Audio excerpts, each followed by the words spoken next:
Depois de morrer como um espadachim fracassado, ele reencarnou no passado para se tornar o maior espadachim do mundo. Parte 6. O prota fala que a menina se enganou, e um gato não viraria uma pessoa. Ela fala que seu nome é Euria e diz que não se enganou pois viu mesmo o gato virar uma pessoa, e pergunta por que ele tá mentindo. O prota fala que não tá mentindo e pergunta por que ela não finge que não viu. Mas ela responde para ele não pedir para ela mentir. A Gilly fala para eles levarem ela até os guardas, já que ela aparenta estar perdida, e ela fica preocupada pois os rumores podem se espalhar e por conta disso eles podem ser encontrados pelos Zipels. O Murakan tranquiliza ela dizendo que ninguém acreditaria em uma criança, mas ela fala que isso não seria um problema se ele tivesse simplesmente ouvido o prota. Em seguida eles aparecem de frente aos guardas. A Euria fala que não gosta dos guardas pois eles dificultam o trabalho de sua mãe. Ouvindo isso eles teorizam que a mãe dela e os guardas devem ser pessoas ruins. Eles se aproximam e vendo a Euria o guarda chama a chefe dele. O prota pergunta se o guarda conhece essa garota, e o guarda revela que sim pois ela é a filha de sua chefe. A Euria vê que sua mãe chegou, e a mãe da Euria e chefe dos guardas aparece. Elas se encontram e se abraçam. A mãe da Euria fala que seu nome é Alisa e ela é a chefe de defesa de Tika. O prota se apresenta e diz que veio à cidade para turismo. Ela agradece e pergunta se ele precisa de alguma coisa. O prota pede para ela recomendar uma pousada boa. E enquanto isso a Euria chama ela e conta algo em seu ouvido. A Alisa dá um papel para o prota e diz que com o que está escrito nesse papel, qualquer estabelecimento vai receber o prota muito bem. E ela agradece eles por terem cuidado de sua filha. Assim o prota pega o papel e eles vão embora. A cena segue para uma pousada. Eles aparecem e o Murakan fala que essa é uma excelente pousada e diz que todas as pousadas deveriam ser assim. A Gilly sai do quarto e fala que vai pegar algo para comer. O Murakan pergunta como o prota planeja encontrar o pavão de 7 cores, pois ele parece ser bem difícil de se encontrar. O prota responde que planeja encontrar outra pessoa primeiro. Em seu pensamento o prota explica que o pavão de 7 cores é o maior traficante de informações de Tika. E no centro de tudo isso, tem um homem chamado Kashmir da Lâmina Fantasma. Ele é um espadachim tão conhecido que até os Runkandels tentaram oferecer uma posição para ele como instrutor de cadetes iniciantes. O prota revela que 10 anos depois, Kashmir revelará que é um príncipe deposto de Vermont. E ao utilizar as informações que reuniu com o pavão de 7 cores, sua soberania será reconhecida pelo Vermonts, Zipels e Runkandels. Assim ele se tornará o primeiro governador da cidade livre de Tika. Ainda pensando o prota diz que ele é alguém não só habilidoso na esgrima, mas também é capaz de esconder e se preparar por muito tempo, e talvez ele ajude a encontrar o pavão. Mas o prota se pergunta como vai criar uma conexão com ele. De repente a Gilly entra no quarto, e fala que você deve deixar o like no vídeo e se inscrever no canal. Na verdade ela revela que tem algo errado. Ela fala que não tem uma única pessoa dentro da pousada, não só outros clientes, mas também todos os funcionários se foram. Ela diz que tem algo errado e uma mão surge. Alguém pega no ombro dela e pergunta se eles podem entrar. Vendo ele com a mão no ombro da Gilly o Murakan fica puto. O prota reconhece que é o Kashmir e se pergunta por que ele tá ali. O Murakan se aproxima dele em uma velocidade extrema e o prota grita pro Murakan não matar ele. O Murakan afasta a Gilly dele e começa a liberar sua energia. Vendo isso o Kashmir fica horrorizado. O prota grita dizendo pro Murakan que o lugar é muito pequeno, e se ele lutar ali, a Gilly pode se machucar. Ao ouvir isso o Murakan se acalma e pergunta se o Kashmir sabe que ele é. O Murakan pergunta de novo e o Kashmir fica confuso. Vendo isso o prota diz que o Murakan finalmente se acalmou. Ele manda o Murakan parar e diz que as autoridades não estão atrás deles. O prota fala que reconhece o Kashmir e diz que ouviu falar muito sobre ele. O Kashmir fica confuso e pergunta quem é ele. Sendo assim o prota se apresenta usando seu nome verdadeiro, Jin Runkandel. Eles vão conversar em outro lugar e o prota agradece pelo Kashmir ter dispensado os seus soldados. No pensamento do Kashmir ele fala que só trouxe os soldados por ter recebido uma denúncia dizendo que um dragão apareceu. Mas ele diz que foi um erro pois ele só deixou o dragão mais bravo. E em seu pensamento ele explica que conheceu a Gilly antes de ele ser deposto do Palácio de Vermont. Ele se lembra que ela tinha um grande prestígio militar na época. O Kashmir fala que acredita que o prota é Jin Runkandel, mas ele pergunta por que ele tá andando com um dragão. E ele explica que desde os tempos antigos, dragões fizeram contratos com magos que têm contratos com um deus, ou alguém que tem um poder especial. E eles não fazem contratos com Runkandels, mas sim com os Zipels. Ele pergunta se a família do Prota sabe que ele tem um dragão. O Prota responde que eles não sabem, e o Kashmir fala que se isso vazar, a família do Prota não vai ficar parada.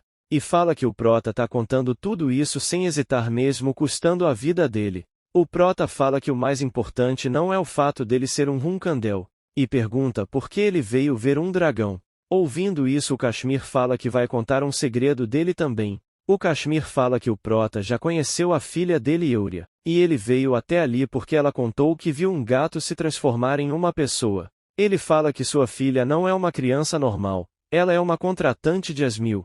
Asmil é o deus da visão, por conta disso não tem como ela, uma contratante dele, ter visto algo errado. O Murakan interrompe e diz que tem algo errado. Ele fala que se ela é uma contratante, cadê o dragão dela? Ele não sentiu energia de dragão algum perto dela. E os dragões de Asmil são conhecidos por valorizar muito seus contratantes. Mas como deixaram ela sozinha? Tem coisa estranha nisso. O Kashmir fala que o dragão guardião dela desapareceu de repente um ano atrás. E parece que a família Zipel ou o Império Vermont tinha algo a fazer com ele, mas isso é só teoria. O Murakan grita que não existe um dragão nesse mundo burro o bastante para ser sequestrado, e ainda mais por um ano. O Murakan percebe que faz um ano e pergunta se a filha dele tem 5 anos. O Kashmir responde que sim, e o Murakan fala que se o dragão dela não estiver perto nessa idade dela, ela logo vai enlouquecer ou ficar de cama pro resto da vida. O Kashmir fica chocado ao ouvir isso. O Murakan explica que os contratantes de Asmil podem ver o futuro. E os humanos não sabem sobre isso, mas ver o futuro é uma grande ferramenta na mentalidade de um dragão. Ele diz que agora mesmo, ela é nova demais para diferenciar os sonhos e a realidade, então nada aconteceu. Mas se ela continuar vendo o futuro sem proteção, como agora, depois de 1 ou 2 anos, os olhos dela vão ficar incontroláveis. O Prota pede para o Murakan explicar direito sobre se ela ver o futuro, ela vai ficar de cama. O Murakan explica que isso está na relação do princípio de causalidade, aquele que vê o futuro deve seguir o que viu. Assim que não fizerem isso, a punição de Asmil vai começar. Se alguém ver o futuro da morte de alguém, ele não pode fazer nada. E contratantes que interferem com o princípio da causalidade vão acabar sendo destruídos. Ele fala que desde o início, a Euria esteve vivendo em um mundo diferente do deles. E vendo pela cara do Kashmir, isso é verdade. Então o Murakan fala que o Kashmir precisa achar o dragão guardião o quanto antes e o colocar perto dela. Ao ouvir tudo isso, o Kashmir se ajoelha, e revela que ele é o líder do Centro de Informações Pavão de 7 Cores. Ele diz que é confiante sobre suas habilidades. Entretanto, por um ano inteiro, ele não conseguiu encontrar o dragão guardião de sua filha. O Murakan entende e diz que encontrar a filha dele assim que eles chegaram em Tika não foi coincidência. Ele tem certeza que Asmil tá pedindo para eles ajudarem sua contratante. O Kashmir tenta pedir para o Murakan, mas o Murakan fala que não vai fazer nada mesmo se ele pedir. O Murakan fala que ele tem que pedir para o líder dele. O Prota pede para o Kashmir se levantar e embora eles tenham se conhecido recentemente, essa situação envolve a vida de uma criança. Ele fala para o Kashmir ser racional e eles vão procurar pelo dragão guardião juntos. O Kashmir agradece e diz que não vai esquecer disso. O Murakan pergunta se o Kashmir tem informações sobre dragões. O Kashmir fala que sim e eles sabem qual continente tem mais dragões. Sendo assim, o Murakan pede todas as informações sobre quais dragões estão no Império Vermont. Ele fala que esse método é um último recurso, pois não tem nada que dragões não saibam. Seguimos para o Murakan transformado voando sobre o oceano. O Murakan fala que ele vai liberar sua energia. Então os dragões em Vermont virão até ele. Por conta disso ele manda o Prota se esconder. O Murakan para e começa a liberar sua energia. A cena volta para o Kashmir mostrando a lista dos dragões ativos em Vermont. O Murakan olha a lista e fala para eles partirem logo. O Kashmir manda eles esperarem e agradece ao Murakan. A cena volta para o Murakan avisando que eles chegaram. Os dragões se aproximam e o Murakan fala que já acabou com esses dragões antes. Com isso ele manda o Prota equipar o seu elmo. Equipando o elmo, o Prota pergunta o quanto ele bateu neles para eles virem só de sentir a energia dele. O Murakami responde que antigamente, os desgraçados que entravam em seu território apanhavam na hora.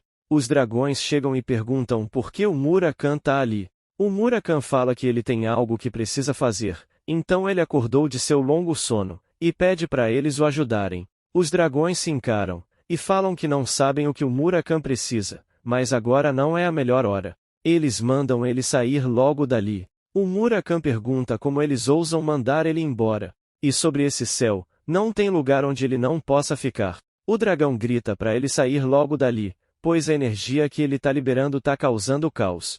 O Murakami pergunta do que ele tá falando e o dragão revela que Kinkantel tá voando até ali, agora mesmo para matar ele. Ao ouvir isso Murakami entende, e o Prota fala que Kinkantel é o dragão prateado, e pergunta qual é a relação do Murakami com o dragão guardião do deus do tempo. O Murakami revela que ela é sua ex. Os dragões imploram para o Murakami ir embora, e dizem que os contratantes dele ainda são jovens. Se eles caírem no fogo cruzado podem morrer. E os dragões não sabem que o Murakami despertou, então se ele não for agora terão rumores. De repente eles percebem algo. O Murakami manda o Prota segurar firme.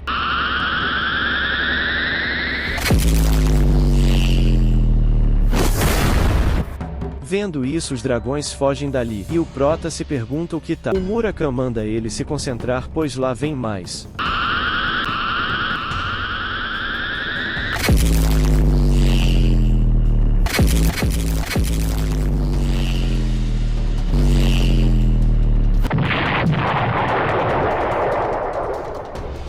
Vendo esse ataque o Prota fala que essa é uma habilidade suprema que tá no nível de 8 estrelas ou até mais. Ele se pergunta quantas dessas ela consegue usar de uma vez. A dragão grita o nome do Murakami, e fala que nem a morte vai ser o bastante para ele. O Prota pergunta se eles terão que lutar contra esse monstro, e o Murakami responde que sim. O Prota pergunta quanto tempo o Murakami ficou com ela, e o Murakami fala que ficou por 500 anos, mas em anos humanos, uns 5, e fala que quando ele conseguir uma chance, o Prota deve enviar a Bradamante nela. O Prota pergunta se ele não está sendo um pouco exagerado, sendo a ex dele. Enquanto ela se transforma, o Murakami responde que ele não anda com aqueles que são inferiores a ele. Então quando a situação fica feia, ele vai reunir sua força e, de uma vez, causar destruição. A ex do Murakami se transforma em dragão e fala que mesmo se ele quiser fugir, é tarde demais. Ela vai matar ele bem nesse mar. O Murakami fala para ela se acalmar, e ele sabe que ela odeia, mas isso não é importante agora. E fala para eles cuidarem do que é urgente primeiro, depois eles conversam.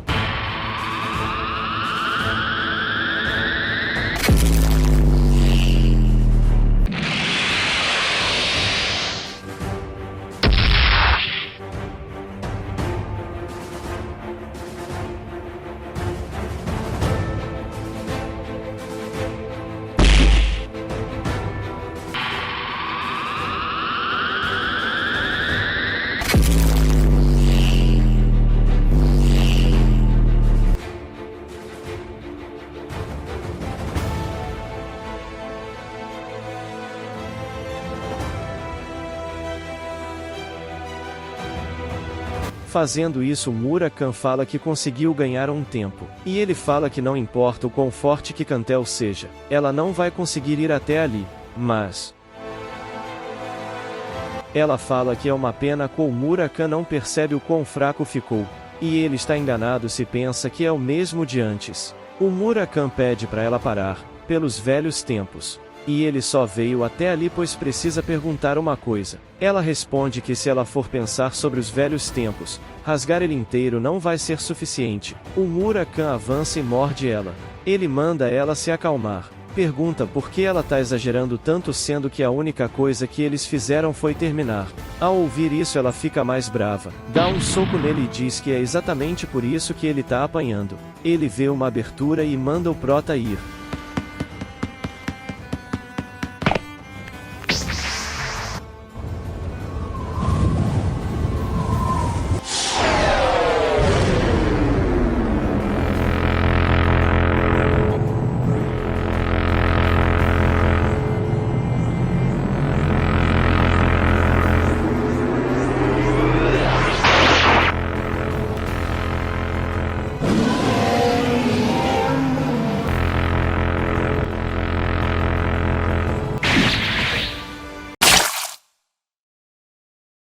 O Murakami pega o Prota no ar, e a Kikantel cai no mar. O Murakami vê que o Prota ficou sem energia e fala que agora eles devem esperar para ver se ela se acalmou um pouco. O Prota pergunta se aquilo tudo não foi o bastante. O Murakami explica que um dragão normal teria morrido, mas a Kikantel é diferente. Dragões que podem manipular o tempo não morrem facilmente. O Prota fala que eles podem acabar morrendo antes de encontrarem o dragão perdido.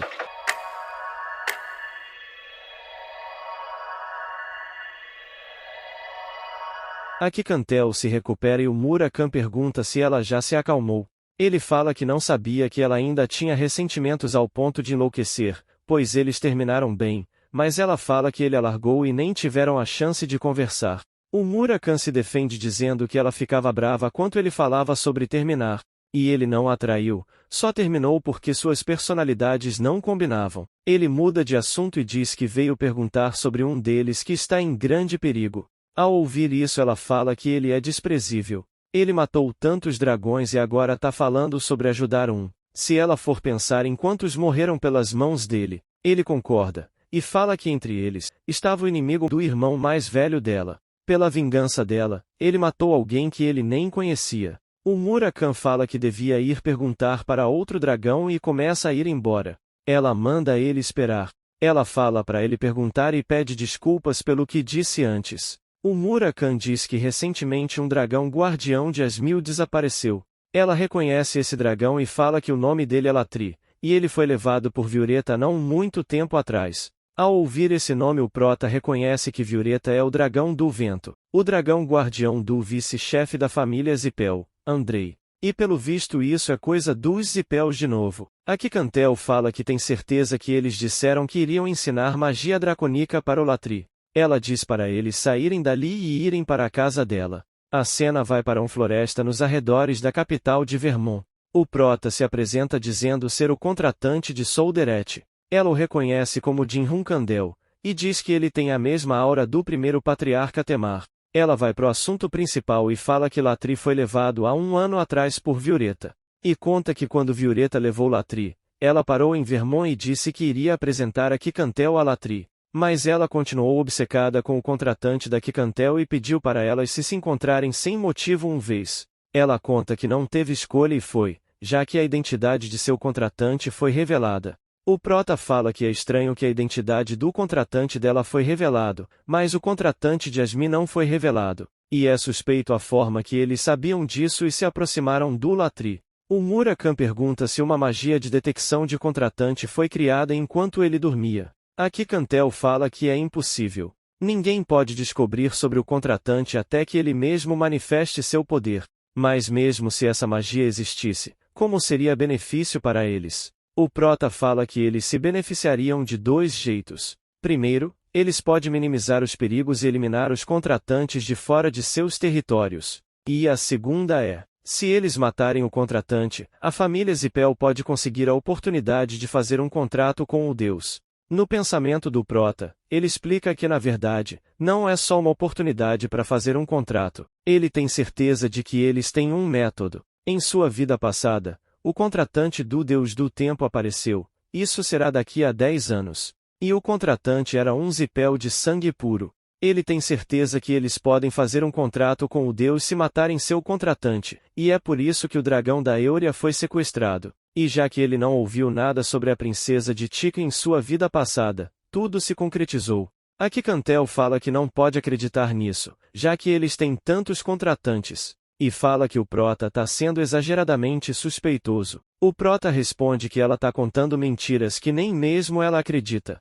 Ele explica que a ganância humana não tem fim. Mesmo se eles chegarem ao topo, não vão ficar satisfeitos e vão desejar coisas além. O Prota afirma que tem certeza de que os chefes estão planejando algo, mas ele não tem certeza do porquê de ela estar fingindo não saber, e talvez ela esteja com medo da família Zipel. O Murakami acha que vai dar problema o Prota ter dito isso e tenta se explicar, mas ela ri e fala que o Murakami mudou muito. Ela fala que vai fazer seu contratante fugir primeiro e então vai ajudar eles. A Kikantel diz que precisa se encontrar com Violeta e descobrir a verdade. Se as coisas que o Prota disse são verdades, eles devem estar procurando uma oportunidade agora mesmo. Se ela chamar, Provavelmente eles virão voando na hora. Além disso, ela tem uma dívida com o primeiro patriarca Temar. De repente alguém entra na casa. Aqui Cantel apresenta essa pessoa como Enya, a contratante do Deus do Tempo, e explica para ela que esse é seu velho amigo e o contratante que ele está protegendo, Jin-Hun Kandel. A Enya fica louca por ver Jin-Hun Kandel bem na sua frente. O prota pergunta o que está acontecendo e que Cantel explica que ela é uma grande fã dele. Aqui Cantel manda ela se acalmar e manter a dignidade como uma contratante. Ouvindo isso, ela pede desculpas e se apresenta como Enya, uma plebeia que está indo à academia como bolsista. Ao ver que ela é uma plebeia, o prota lembra que o Deus do Tempo valoriza a linhagem de seus contratantes. Então isso deve significar que ela é talentosa. Aqui Cantel pergunta por que ela não ficou em casa, e a Enya responde que ficar em casa estava triste demais. Então ela pensou que se sentiria melhor se fosse ver aqui Cantel. No pensamento do prota ele diz que ela é uma plebeia e estudante bolsista na academia na nobreza de Vermont. Sem ver pessoalmente, ele consegue imaginar o quanto de bullying eles fazem com ela. Por isso ele não se relacionou com eles desde a sua vida passada. A Enya pergunta por que o prota está ali. O prota se aproxima e fala que o motivo de ele estar ali é por ela. Ele explica que tem a chance de alguém estar atrás dela. Então, ele pergunta se ela quer ir com ele, e jura proteger ela. Ela fica em choque ao ouvir isso, e pula de alegria dizendo que finalmente suas preces foram atendidas. Extremamente animada, ela fala que vai com ele e implora para ele a levar.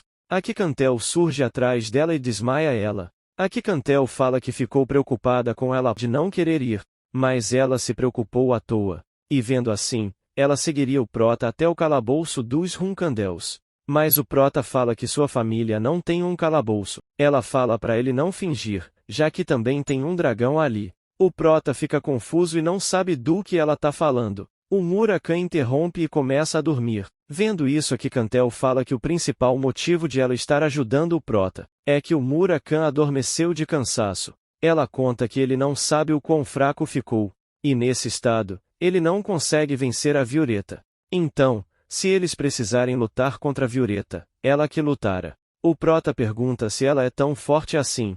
Aqui Cantel fala que é, mas o Murakan tá fraco demais. O ataque dela no mar seria uma piada para o Murakan de 1000 anos atrás. Aqui Cantel sugere deles ficarem na casa dela até a Violeta chegar. O prota aceita ficar na casa dela, mas ela fala que daqui a 10 segundos a Enya vai acordar. Então ele deve explicar a situação atual com cuidado para ela. O prota fala que ela deu um golpe forte demais na Enya, até um artista marcial bem treinado não acordaria tão rápido. Ela explica que nesse mundo tem coisas além do senso comum, então ela vai deixar isso com ele. A cena vai para depois do prota explicar tudo para a Enya. Ela entende e fala que vai ficar pronta para sair amanhã. Assim ela vai embora. Aqui Cantel pergunta se ela pode simplesmente falar para a academia que a Enya ficou doente. O prota responde que sim, se ela disser que ela vai sair da academia. Vão investigar. De repente alguém bate na porta e diz que veio pegar lenha. Aqui Cantel levanta e fala que esse ser humano é muito estranho, pois tem tantas árvores lá fora. Mas o prota pergunta se ela realmente acha que alguém viria só para pegar lenha. E ele se pergunta por que todos os dragões são tão despreocupados assim. Enquanto coloca seu elmo, o prota fala que a pessoa lá fora deve ser alguém da divisão de assuntos especiais de Vermont. E eles estão ali para vigiar ela e saberem quem são as pessoas que ela trouxe. Ao ouvir que eles estão vigiando ela, aqui Cantel fica brava, sai de casa e pega o homem pelo pescoço. Ela pergunta quem é o homem e quem enviou ele. Outro homem se aproxima e fala que foi ele que enviou. E esse homem pede para ela soltá-lo. Ele fala que se ela o matar, outro vira em seguida. Ela solta ele e percebe que esse homem de cabelo vermelho é o comandante. Assim ela parte para cima dele, pois se ela precisa matar alguém, ele é a escolha certa. Ela ataca ele. Mas, o homem pergunta se ela já terminou. O prota, vendo o homem, reconhece ele. Esse homem é o braço direito do imperador, o líder do grupo 3 das divisões de assuntos especiais de Vermont, codinome Haas. Ele é alguém que é chamado de bom de espada entre os Hunkandel, é sem dúvidas forte. Ele deve estar nas 8 estrelas, só vendo pela energia dele. O Haas pede desculpas para Cantel, mas ele não teve escolha além de confirmar a identidade do convidado dela. E já que eles confirmaram, eles voltarão agora. Mas a Kikantel diz que ele tá pedindo desculpas depois de invadir o espaço dela de forma tão rude. Ele fala que a Anne acabou de sair dessa casa. E é muito perigoso para ela sair à noite sozinha. E se eles lutarem ali, ela conseguiria o segurar. Mas não conseguiria ajudar a Anne caso acontecesse algo com ela nesse meio tempo. Ele pergunta se ela quer continuar ainda assim. Ela fica calada. E ele começa a ir embora. Enquanto ele tá indo embora, ela começa a falar para ele não se esquecer, da próxima vez. Ele vai ter que colocar algo importante para ele em risco. Emanando uma pressão enorme, ela diz que por causa do que ele fez, todas as coisas que ele protegeu com a vida, ele vai precisar se preparar para perder. Assim ele vai embora. No caminho, Raz ordena que todas as observações sobre a Kikantel sejam suspensas. Ele fala que se ele provocar ela ainda mais, vai ser pior. Voltamos para Kikantel lamentando por ter deixado a Enya nessa cidade. Com isso ela fala para eles saírem amanhã. Em seguida vamos para o dia seguinte, onde o Prota e ela estão observando um navio partindo. O Prota fala que foi muita sorte saber que tinha um navio indo para Tika. E ele fala para ela não se preocupar pois ele deu muito dinheiro pro capitão, então ele vai cuidar da Enya. Além disso, o Murakan tá com ela. Assim ela fala que vai contatar a Violeta. E o Prota vai conseguir encontrar ela assim que o Murakan voltar. Uma semana se passa, e mostra o Murakan de volta. O Prota vê que o Murakan chegou, e o Murakan olha para essa casa, e revela que ele e a Kikantel fizeram ela quando eles estavam juntos. Ele começa a ter lembranças de 1000 anos atrás, onde eles estavam jantando em uma mesa junto do primeiro patriarca Temar. Por lembrar disso ele fica com dor de cabeça. A Kikantel aparece e fala que o Murakan já tá cansado depois de voar só um pouquinho. Ela revela que a resposta de Violeta chegou. Eles devem se encontrar amanhã em uma ilha deserta na costa sul de Vermont. A cena já vai para o encontro na ilha, e a Kikantel aparece. Enquanto isso o Prota e o Murakan estão escondidos. No pensamento do Prota ele diz que tem certeza de que o dragão não vira sozinho. Se eles realmente sequestraram o Latri e estão planejando criar um contrato de forma suspeita, é quase certo que eles virão preparados até os dentes. De repente um enorme vendaval acontece e alguém pousa. Um velho aparece e fala que nunca achou que encontraria o dragão prateado do tempo, Kikantel. Ele fala que é um prazer conhecer e se apresenta como vice-chefe de Zipel, Andrei Zipel. A Kikantel diz que a Violeta tinha prometido vir sozinha. A Violeta fala que já estava com o Andrei quando recebeu a carta dela. Ele ficou curioso e decidiu ir junto dela também. Com isso ela fala para eles irem direto ao ponto. A Kikantel pergunta onde está Latri. Ouvindo isso a Violeta começa a rir. Mas a Kikantel manda ela responder logo se foi ela que sumiu com o Latri há 1 ano. A Violeta diz que não sabe qual resposta vai satisfazer ela. E fala que Latri está bem. A Kikantel se enfurece pois ela só está fazendo piadas para ela. A Violeta estende a garra e invoca seu poder de vento pois vê que essa discussão não vai ter fim. Aparecem 2 tornados perto da Kikantel, e a Violeta faz uma proposta para Kikantel. Se ela dá o contrato, ela poderá viver. Ao ouvir isso a Kikantel fala que ela não tem nenhuma noção. Ela não passa de um réptil velho. Por ouvir a Violeta ataca com seus tornados.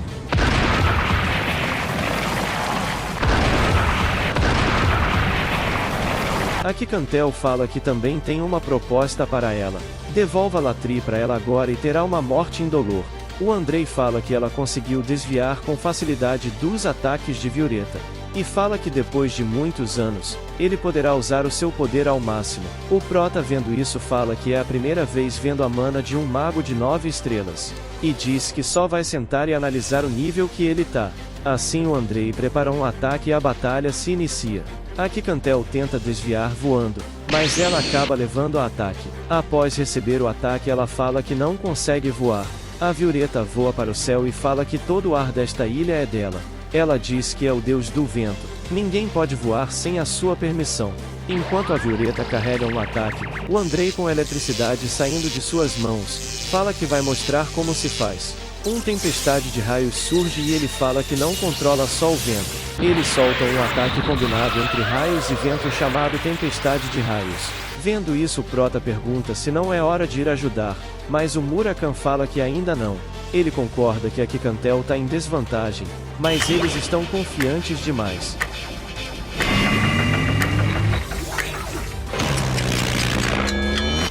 O Prota percebe que o tempo parou.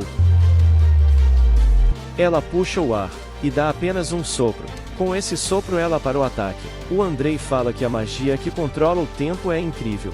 Mesmo assim ele manda o Violeta atacar de novo, mas o Violeta fala que seu corpo não se mexe, e percebe que esse é o poder de controlar o tempo. Ela avança para cima deles, pega na cauda do dragão e joga ele no chão. Ainda no chão, ela cai em cima do dragão e arranca uma parte dele. A Violeta grita de dor, e a Quicantel enfia a garra no peito dela. Ela manda a Violeta continuar falando. Vendo seu dragão ser morto, o Andrei manda a Quicantel parar. A Quicantel manda o mago ficar quieto pois ele é o próximo. Mas em seu pensamento ela diz que ao matar Violeta, ela usou muito poder. Por conta disso é melhor ela pedir ajuda pro Prota e o Murakan para matar o Andrei. Enquanto isso o Andrei coloca a mão em seu bolso e pega algo. Com um objeto em mãos, ele fala que ela foi longe demais, e esse tipo de arrogância só é permitido aos fortes. Vendo o objeto o Murakan fica desesperado e revela que o nome desse objeto é Orbe da Origem. Da Orbe surge um monstro. O Murakan fala que todos esses orbes deveriam ter sido destruídos. Um monstro parecendo um verme surge atrás do Andrei. O Andrei fala que humanos, dragões até mesmo deuses. No fim, todos vão cair sob a bandeira do clã Zipel, e manda o monstro atacar ela. A cena corta nos é explicado que a Orbe da Origem é uma medida de segurança criada pelos deuses, para prevenir a destruição completa caso o mundo estivesse em perigo. Essa medida, dada pelos poderes de todos os deuses, eventualmente foi destruída por eles mesmos, não só por ter ficado forte demais, mas porque ela poderia se tornar o motivo da destruição do mundo. No pensamento do Murakan, ele fala que todas essas coisas deveriam ter sido destruídas. Mas como uma delas acabou na mão desse Zipel, o Murakan se revela em sua forma draconique com isso. O Andrei já deduz que ele é o Murakan dos Runkandel, e ao lado do Murakan deve ser o contratante dele. Vendo o Prota, ele já deduz que ele é Jin Runkandel. O Andrei se anima pois ele acabou de encontrar algo muito melhor do que ele esperava. Ele fala que para igualar os lados, ele vai acordar seu amigo. O monstro fala algo para Violeta, e ao ouvir isso ela revive. Vendo tudo isso Murakan fala que é doideira. Assim eles começam o embate.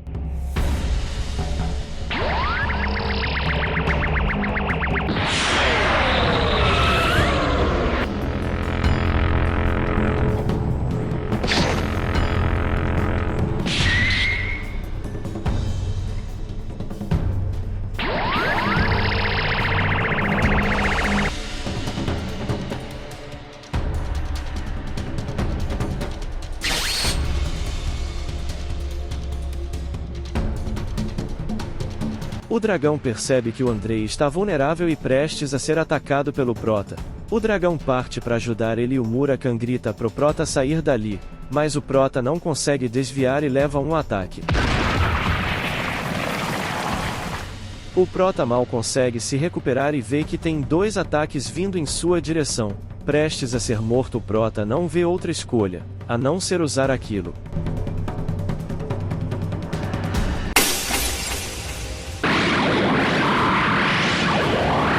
A Luna aparece e fala que ele nunca tentou falar com ela uma única vez, mas isso parece que é demais para ele cuidar sozinho. O Andrei treme vendo que é a Luna Runkandel. A Luna vê que seu oponente é o segundo no comando do clã Zipel e seu dragão de vento. Ela fala que o Prota fez um bom trabalho tendo eles como oponentes. O Prota fala que ia ser atingido pelo ataque deles na hora, por isso ele agradece ela. O Prota começa a analisar que o oponente dela é o vice-patriarca dos Zipels, junto de um dragão revivido por um artefato que possui poderes divinos. Mesmo sendo sua irmã, ele não tinha certeza se ela conseguiria cuidar disso. Mas agora ele tem certeza. Essa luta já acabou. O Murakan se aproxima e fala para eles recuarem. Ele fala que o Prota tem uma boa irmã. Se ela tivesse se atrasado só um pouco, o Prota teria sido morto. O Andrei grita que os Runkandels quebraram sua promessa com o clã Zipel, e revela para Luna que o Prota usou magia. A Luna diz que entende, mas não é para ele se preocupar, já que ele não vai ter a chance de relatar isso ao seu clã. O Andrei ouvindo isso fica puto e manda o monstro atacar ela, mas... A Luna fala que todos os Zipeus que ela viu eram tudo papo furado. E parece que o vice-patriarca não é nada diferente. Ela avança e rapidamente corta o dragão inteiro. E pergunta se ele vai continuar na sua forma original. O dragão volta à sua forma original e é revelado que ele não era uma mulher. O dragão invoca uma lança e o Andrei infunde seu poder na lança também. Com a lança extremamente mais forte eles atacam.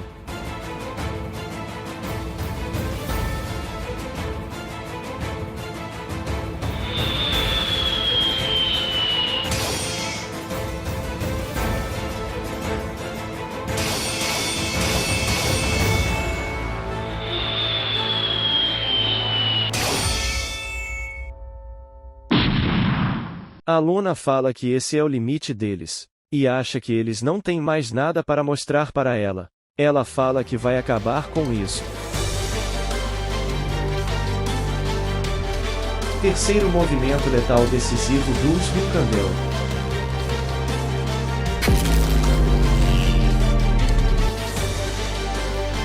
Chuva de meteoros.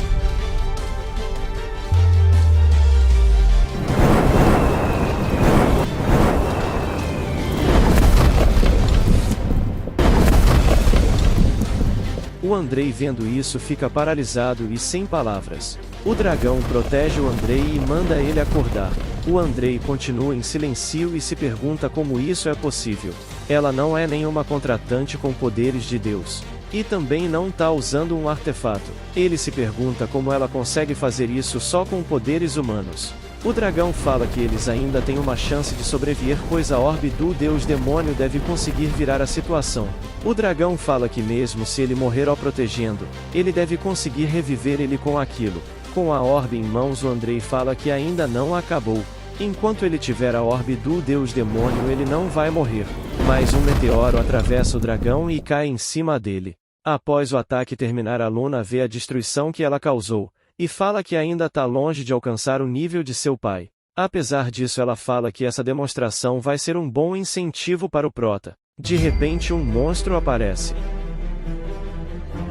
Ela fala que isso fere o orgulho dela. E vai ser um saco se ele for teimoso na frente do Prota. O Prota se pergunta o que é isso. E o Murakan explica que os Zipeus estão usando contratantes para fazer o orbe da origem. Ele se transforma e fala para eles saírem dali, mas o Prota fala que não, pois ele tem que ajudar sua irmã mais velha.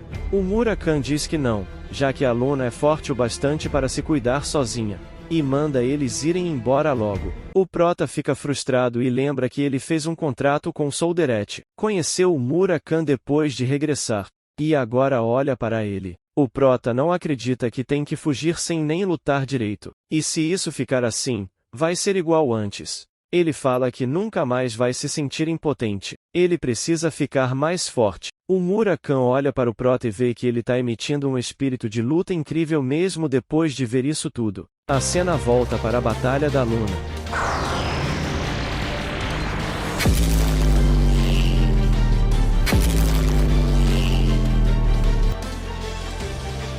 A Luna fala que vai mostrar metade de toda a sua força já que ele usou toda a sua força. Por pena ela fala que vai mostrar algo que ele nunca vai conseguir com esse item que ele tem.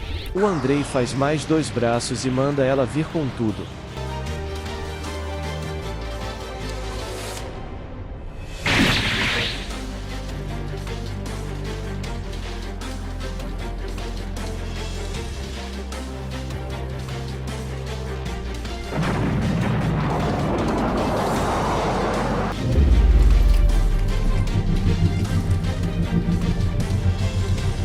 A Luna começa a ser puxada, mas o Prota surge no céu e manda ela segurar a sua mão. Ela vendo isso fica feliz e diz que hoje seu irmão mais novo a salvou. Corta para eles encontrando a Gilly, e ela desmaia ao ver que a Luna tá com eles. Corta para a Gilly desmaiada preocupada pois ela acha que o Prota vai ser expulso de casa. A Luna fala que ela entendeu tudo errado, mas pelo nível de preocupação dela, ela é uma boa pessoa. O Kashmir entra no quarto e pergunta quem são essas pessoas que estão com o Prota. O Prota apresenta a Luna e a Dragão Kikantel a ele. A Kikantel já fala para ele ir direto ao ponto, e pergunta onde está a Enya. O Kashmir revela que há 3 horas atrás o Latri retornou. Mas ele fala que o Latri não se lembra de nada depois de ter desaparecido. Ao ouvir isso, Murakami fala que eles estão apagando tudo relacionado ao orbe do deus demônio, e as memórias de Latri têm ligação com isso. E fala que é a especialidade dos Zippels quando algo dá errado, eles só precisam apagar as memórias das pessoas. Um tempo se passa e a Gilly acorda, ela levanta e o Prota fala que só tem um motivo para os Zippels terem feito uma réplica do orbe da origem. O Murakami responde que é para se tornar um deus. Os Zippels estão reunindo poderes de todos os deuses existentes para massacrar todos que forem contra eles. E assim, se tornarem o único deus vivo que governará todo o mundo. O Kashmir fala para eles descansarem agora e ele levará a Kikantel para onde a Enya está. A Gilly levanta e o Prota pergunta se ela tá melhor. Ela ia responder que sim, mas ao ver a Luna ela desmaia de novo. Em seguida vamos para a Luna sabendo de todos os feitos do Prota após ter passado só 2 meses como um porta-bandeira provisório. Ela fala que ele se tornou uma pessoa incrível por todos os feitos dele em tão pouco tempo. A Gilly fala que achou que tudo estaria acabado quando a Luna descobrisse. E nunca pensaria que ela já sabia de tudo. Ela fala que agora tudo que eles devem fazer é esconder do patriarca. Mas a Luna fala que conhecendo seu pai, ele já deve saber de tudo, desde a aniquilação do leilão à morte do Andrei. E é provável que logo ele saberá que ela está no meio de tudo também. Mas o Prota fala para Gilly não se preocupar pois ele já tem um plano para isso. Ele fala que estava planejando ir ver seu pai junto da Luna. Elas ficam surpresas por ele querer ver o patriarca antes da hora. O Prota explica que só vai ir avisar ele. Ele vai falar que o clã Zippel tá fazendo um esquema para derrubar os Hunkandels. A Luna fala que se ele for fazer mesmo isso, o patriarca vai matar ele. Mas o Prota fala que confia que ela vai proteger ele quando a hora chegar. Ela se aproxima dele, encara ele e fala que agora entende o quanto a Gilly sofre. Apesar disso ela concorda em ir com ele. A Gilly pergunta por que ela vai ajudar o Prota. A Luna responde que é porque sua família é composta por pessoas ocupadas em derrubar uns aos outros. Então o Prota deve ter pelo menos alguém ao seu lado. E ela fala assim porque sabe que ele deve ter uma carta na manga. A cena corta para eles de frente à casa principal dos Hunkandel. Dessa forma terminamos o resumo de hoje. Na próxima parte veremos se o Prota vai morrer ou não. Então para não perderem ela, já se inscrevam no canal e ative o sininho. Não esqueça de comentar que quer a próxima parte e deixar o like no vídeo. Obrigado e até a próxima.